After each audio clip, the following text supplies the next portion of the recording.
এই কেকটা অর্ডার নেওয়ার পর আমার খেয়াল হলো আমার স্টকে চকলেট একদমই নেই। আর তারপর আমি আমার লাইফে বানানো one of the best chocolate ganache আমি মেক করি। অ্যান্ড অনেস্টলি এই ধরনের ভুল থেকে যদি ভালো কিছু হয় তাহলে মাঝে মাঝে এই ধরনের ভুল করাই আসলে অনেক বেশি ভালো হয়। হ্যালো এভরিওয়ান, কি খবর সবার? সো আমার আজকের কেকটা ছিল একদম আর্জেন্ট অর্ডার একটা কেক। আর কেকটা ছিল একটা চকলেট মাট কেক, আর এটার উপরে একটা এডিবল প্রিন্ট থাকবে। কেকটা ছিল একটা কর্পোরেট ইভেন্টের জন্য নেওয়া। আর যেহেতু আমি আগেই বলেছিলাম আমার কাছে চকলেট ছিল না, কাজ শুরু করার পর আমি দেখলাম যে আমার কাছে কেকের বেসটা রেডি করার জন্য ইনাফ চকলেট নেই। তো কি আর করার, আমি বিসমিল্লা বলে আগে বাসা থেকে বের হই। আমার বাসার আশেপাশে থাকা আমি সবগুলো সুপার শপস আমি চেক করি যে কি আছে না আছে। সো আমি শেষ পর্যন্ত এখানে আমুল, দেন হচ্ছে টরেন আর ক্যাডবেরির কিছু চকলেট মিক্স করে আমার চকলেট কেকটা রেডি করি।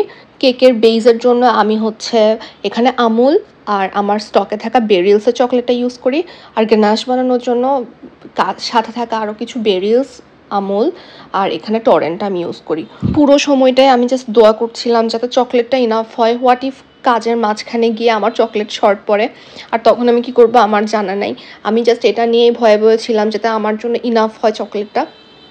তো কি আর করার, বিসমিল্লা বলে কাজ শুরু করি আর জাস্ট দোয়া করছিলাম যাতে হয়ে যায়। আর যেহেতু এটা একটা square cake, sorry rectangular cake, আর এই ধরনের কেকে না একটু বেশি ক্রিম ইউজ করতে হয় যাতে ফিনিশিংটা সুন্দরভাবে আসে।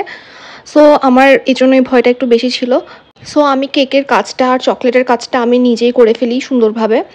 আর হচ্ছে যেহেতু এই কেকটা একটা কর্পোরেট ইভেন্টে ছিল, আর এই ধরনের ইভেন্টে মোস্ট অফ দ্য টাইম উপরে হচ্ছে এডিবল প্রিন্টের কাজ করতে হয়।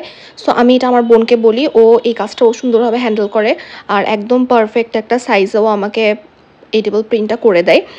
আর ওই হচ্ছে এটা মেনলি নিয়ে আসে। বাই দ্য ওয়ে আরেকটা কথা বলে রাখি, বিকজ আমার আগের একটা পোস্টে আমি এই ধরনের কমেন্ট পেয়েছিলাম। আমি যেহেতু আমার কাস্টমারকে একটা কথা দিয়ে ফেলেছি যে আমি এই প্রাইসের মধ্যে ওকে এই জিনিসটা প্রোভাইড করব। সো যেহেতু এখানে আমার সাইড থেকে মিস্টেক ছিল, সো আমি আমার ভুলের জন্য পরে হচ্ছে প্রাইসটা ইনক্রিজ করে কাস্টমারকে চার্জ করতে পারি না। সো এই কেকের ক্ষেত্রেও সেম, যেহেতু সব কিছু আগে আমার ফাইনাল হয়ে গিয়েছিল, এক্সট্রা অনেকটুকুই হচ্ছে আমাকেই বেয়ার করতে হয়। বাট ট্রাস্ট মি, এটাতে কোনো ধরনের গিল্ট নাই, কোনো ধরনের রিগ্রেট নাই। বিকজ আই নো কাস্টমারকে বললে হয়তো পেমেন্টটা করেও দিত, বাট এভাবে বিব্রত করাটা আমার কাছে ওয়াইজ বলে মনে হয় না। অ্যাজ এ কাস্টমার আমার কাছেও জিনিসটা একটু অকওয়ার্ড মনে হয়। আর এই নতুন চকলেট অ্যান্ড নতুন ধরনের একটা অর্ডার পেয়ে আমি অনেক অনেক হ্যাপি ছিলাম, যেহেতু আমার নতুন একটা এক্সপিরিয়েন্স হয়েছে।